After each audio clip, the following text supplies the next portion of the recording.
Alors une fois que vous aurez recherché votre information, ce qui est le cas de la première vidéo, où est-ce qu'on peut justement les récupérer? Quelles sont les sources d'informations? Donc il y a ce qu'on appelle les informations primaires et les informations secondaires. Donc sur les informations primaires, tout simplement c'est des informations qui n'existent pas actuellement sur le marché. Donc c'est des informations que nous-mêmes on va devoir créer, on verra comment.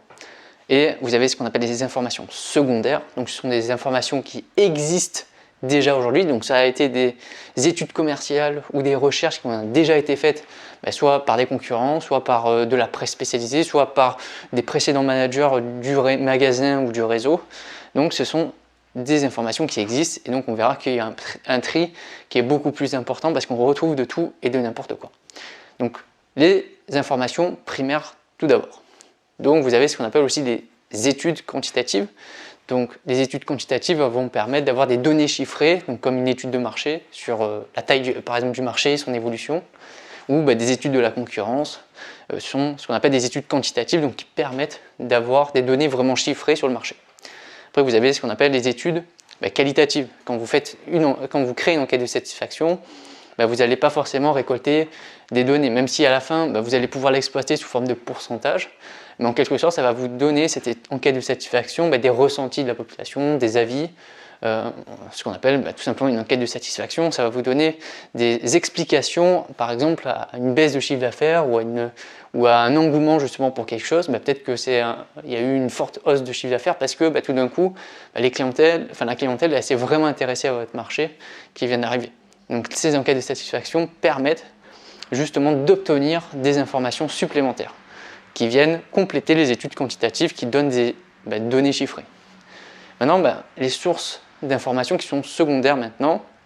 Donc on distingue encore deux choses. Donc les sources d'informations secondaires internes et celles qui sont externes. Donc sur les sources internes, il y a pas mal de choses, c'est-à-dire que vous allez pouvoir trouver des informations qui existent dans votre tableau de bord par exemple. Et après, avec votre tableau de bord, il y a des tableaux de bord qui existent, vous allez pouvoir les exploiter. Donc si vous faites votre propre tableau de bord, c'est une source primaire. Si vous exploitez un tableau de bord déjà existant, c'est une source secondaire. Donc les tableaux de bord, vous allez avoir des données chiffrées. Vous avez aussi les bases de données clients. Attention bien sûr avec les nouvelles lois informatiques et liberté sur la protection des données. Vous avez aussi des études marketing, peut-être qu'ils ont été réalisées par le réseau et qui mettent à disposition grâce à un extranet ou un intranet par exemple, où elles vont pouvoir diffuser à tous les magasins les études marketing qu'elles ont pu réaliser sur leur marché. Et vous avez aussi déjà des rapports d'enquête, peut-être qu'il y a eu des étudiants auparavant ou des managers qui ont réalisé des enquêtes de satisfaction, des études de concurrence, des études de marché, et qui les ont mis à disposition du réseau ou du magasin. Et peut-être que vous allez pouvoir vous en servir parce que ce sont des sources précieuses et un gain de temps vraiment très précieux. Après vous avez les sources secondaires qui sont dites externes.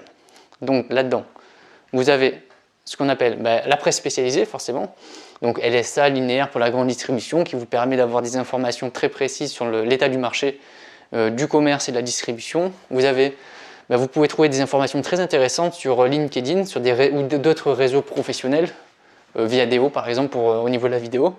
Et en fait sur ces réseaux-là, vous allez pouvoir avoir accès justement, vous abonner ou suivre des personnes, des magasins ou des réseaux entiers ou des producteurs ou différents partenaires. Et grâce à ça, ils vont souvent publier ce qu'on appelle des posts comme sur Facebook ou autre. Et souvent ce sont des données commerciales ou des données intéressantes sur le marché. Il y a aussi les réseaux sociaux qui en font part. Sur les réseaux sociaux, vous pouvez trouver aussi des choses. Alors attention bien sûr à la fiabilité de l'information, selon d'où ça vient, de la presse même nationale ou autre. Des fois les informations c'est juste pour faire du buzz et c'est juste pour booster leur audience, mais des fois c'est pas une information qui est très fiable, attention. Et bien sûr les blogs et les forums, vous pouvez trouver aussi des informations intéressantes comme l'étude des documents commerciaux des concurrents. Donc qu'est-ce qu'on appelle par ça?